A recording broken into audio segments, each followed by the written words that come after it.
Hello, my name is Jacob Toddson and welcome back to the Wisdom of Odin. It's finally autumn. I finally get to wear my scarf again, and this also means we're closer to one of the best holidays and pagan celebrations that still exist today. Now, most people might know this holiday as Halloween. However, the origins of Halloween are within Samhain, which is spelled Samhain, which is one of the first hurdles we have to get over when it comes to having this conversation. I'm not the biggest on etymology, but when it comes to Samhain, its name literally just means the summer's end, which alludes us to the date of Samhain, which is October 31st going into November 1st. Now, this is interesting because you might be thinking, oh, we think autumn today starts on September 21st. This is quite late. And that's because in the ancient Celtic and Scandinavian world, there was less of a concept of spring and autumn. And as someone who is in the UK at the moment of filming this, you can kind of see why. The transitions of the seasons is pretty aggressive. Summer is very drastically different from the rest of the year. Once you get into this time of the year, it doesn't really change that much temperature-wise. It's pretty cold right now, and it's going to be pretty cold until summer comes back at Beltane. But Samhain's also a really interesting time because really a lot of different cultures recognize the autumn season as the time of the thinning of the veil, the time that the dead come and visit us, but also a time we have more of a connection to the supernatural and what exists beyond.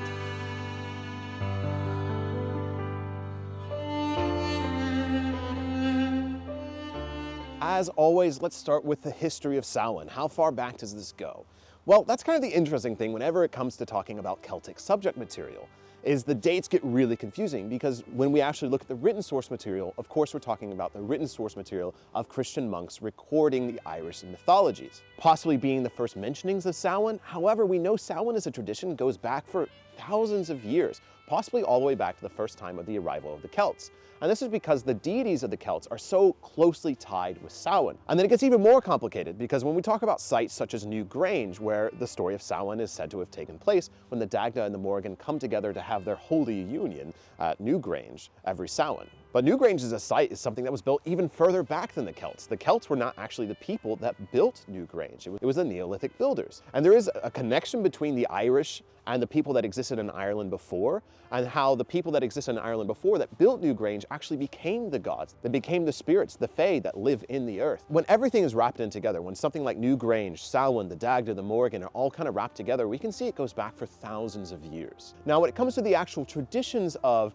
ancient Samhain festivals, this is where it gets a little harder. There are a few stories that do mention Samhain still, but typically it's as a date, not necessarily as like a description of the festival. There's a few stories that exist that talk about the thinning of the veil and how the spirits, the Sidhe, the fae, are able to actually come through on Samhain and communicate with us. And there's some references of the dead communicating with us as well. And this is where things kind of blur together. I should mention, if you notice my voice is slightly different, it's because autumn is also the time of colds. And so I am full of snot right now, so I apologize. My favorite personal connection to history is one I actually got to visit earlier this year in my series filmed in Ireland, when I got to visit the cave of Owen Nagat. Now this story, again, is more of like a date, but this cave is actually said to be the origin of Halloween. It's said to be where the first Samhain festival took place. And I've been able to crawl inside of that cave and you look down into the dark depths and it said that this is a portal into the other world. You're able to actually go in and commune with the fairies. And the story of Nera was actually able to go in and marry a fairy wife and then return on Samhain to help his queen Maeve and all this stuff. So there's like a whole bunch of legends and folklore around it, but this cave is known as the origin of Halloween and the origin of the first Samhain festival. And I just think that's really cool. And when traveling in Ireland and when looking into the Celtic myths and legends, everything is so intertwined, and I think that's the important thing really to take away in the history section of Samhain and its origins in the ancient Celtic world. One of the things that's not directly connected to Samhain, it's connected to the dead, but the Celtic people had an idea of reincarnation to some degree, but a very different concept of death than we have today. So one of the traditions of the Celtic people, I remember reading this specifically when it came to Scotland, is they were really into preserving the bodies of dead family members. And so they would often put them into a bog for like 18 months and then pull them out after obviously after they died. And then their body would be relatively preserved. And then they would put the body in the house like it was still alive. And when it comes to ancient Scotland in particular, but this kind of goes to the ancient Celts in general, is honoring the dead, having godlike ancestors. This was something that was really big in Celtic belief systems. And so obviously Samhain being the time of year that the dead were honored, it's definitely one of the most important celebrations to the ancient Celtic people because of the reverence of the dead and the ancestors that goes back for thousands and thousands of years. Have you ever wanted a book that is about the Samhain season, the magic of paganism, but also wrapped into the different connections of spirituality, and possibly even set in one of the most mysterious and spiritual places in the world? Well, good thing for you, I've recently written a book just like that. The Glassenbury Tourist is out officially now. This is the announcement video for it as well, because the beginning of the book actually takes place during Samhain. One of the first major things that happen is the main character attending a Samhain festival in Glassenbury, England. And this is kind of one of the things that really gets it going. There's a lot of different things that happen. It's a story of enlightenment, but also like the dark side of spirituality and pagan communities, all coming together in the story of friendship, of fellowship, of magic and mystery. It's over 400 pages long, and so I put a lot of work into this. So if you're interested in learning more about Samhain, but also Beltane, Yule, and a bunch of other things all put into this one book, I really highly recommend picking it up and checking it out. It's been a lot of work.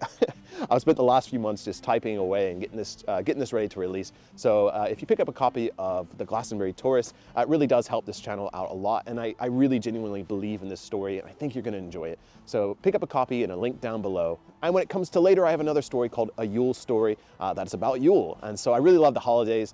It's one of the things I think is really special about paganism. And so with that, let's go ahead and continue this conversation on Samhain and how you can celebrate it today. Now, what does this mean for you today? For those watching this video that are interested in practicing Samhain today, one of the best pieces of information I have for you, much like Yule, is if you want to practice Samhain or celebrate Samhain, you really just need to really get into Halloween. Now, I highly recommend getting out of like plastic Halloween and getting more into handmade stuff. But it seems like a lot of the plastic consumerism of Halloween is relatively recent. Even in the 1800s, when Irish immigrants were coming into the United States and bringing Samhain and traditions into America that eventually became Halloween, what they were doing at the time was making handmade costumes, doing homemade goods and baked things and candies and sweets in order to give it trick-or-treating. And it wasn't until like the 1950s and the 1960s that Halloween became as plastic and commercial as we know it today. And so really a return to Samhain and the ancient pagan traditions of it is a return to natural stuff, return to homemade outfits, homemade sweets and goods, and really get into this time of year. And if you want to get more into the spiritual side of Samhain, honoring the dead is one of the biggest things here. So actually lighting a candle, if that's a thing you're into, putting up pictures of deceased family members, writing poetry to them, pouring out small drinks to them, and just reflecting on their lessons and sharing stories about them. This is a really good way to connect. And when looking at American traditions, I really like Thanksgiving for what it is in the sense of a feast. And so if you're not in a place that has Thanksgiving celebrations, or it's not really your holiday, make Samhain your feasting holiday. This is something we know of the ancient Celts as well, as they love to feast. There's so many examples of them having massive cauldrons and massive feasts, and even like over-engorging themselves at this time of year. Because when we look at Samhain historically as well, it was at the time of year of the harvest. And so this is when animals were being slaughtered, it's when beer was being done brewed, it's when a lot of things were being harvested, and so the fresh ingredients were there. You didn't have to preserve everything for winter yet. And so this was the time of year of abundance, a time of year to celebrate the harvest and the hard work. And so this is a perfect time of year to bring out the food and have a good feast with your friends and family, and perhaps talk about your dead ancestors along with them. And just like I said in the history section of the video, just honoring the dead is so important. And that's why I'm not too inclined in this video to tell you need to go out and do something for the Dagda, you need to go out and do something for the Morrigan, or any of the other gods tied to, Samhain practices. The reason I'm not inclined to say this is because genuinely when I look at the Celtic practices and I look at the Celtic world, it's about the people, it's about the ancestors, it's about the oral traditions, it's about community, it's about love, it's about knowing where you're from. And I think that's the core of a lot of Celtic paganism. The neo-pagan practices, the Wicca, yes, I don't necessarily have a problem with it, but I do think it's moving us further away from the reason that the people of the past believed in what they believed. It's not about crystals. It's not about, tarot cards. It's not about a lot of these neo-pagan stuff. It's about family. It's about community. It's about honoring the dead. It's about a lot of these things that are in the earth. And I think a lot of modern pagan practices are too lofty in the sky. I think Samhain's a great time to return to the earth. It's a great time to return to simplicity in life, to return to reflection on the self. People can get into the shadow work if that's what they want to do and all this. But to me, Celtic stuff in general is about simplicity of life. I'm returning to the bare basics of what it means to be alive and returning to the seasons and to nature. So Samhain truly to me is about reflecting on what autumn means. It's the time of year that trees are going to sleep. It's a time of year that nature is going to sleep for the next cycle. It's the time of year of death. And I think that's something our ancestors saw. I think that's something that the people of Ireland and Scotland and England saw in the past, and it's something that we can still learn from today. So I think that's the lesson I want to leave you with in this video, is don't get too wrapped up into all the new stuff. Don't get so wrapped up into the details. Just return to the simplicity of it. Return to the reason why our ancestors looked to the importance of it. And then build your own traditions from the traditions of the past. And you'll find what works for you. You'll find a million Samhain videos out there. And I guess where I see myself as a content creator and sharing my opinions is I don't get too caught up in the mundane details of how we do things. I like to boil them down to the essential essence of why they're done.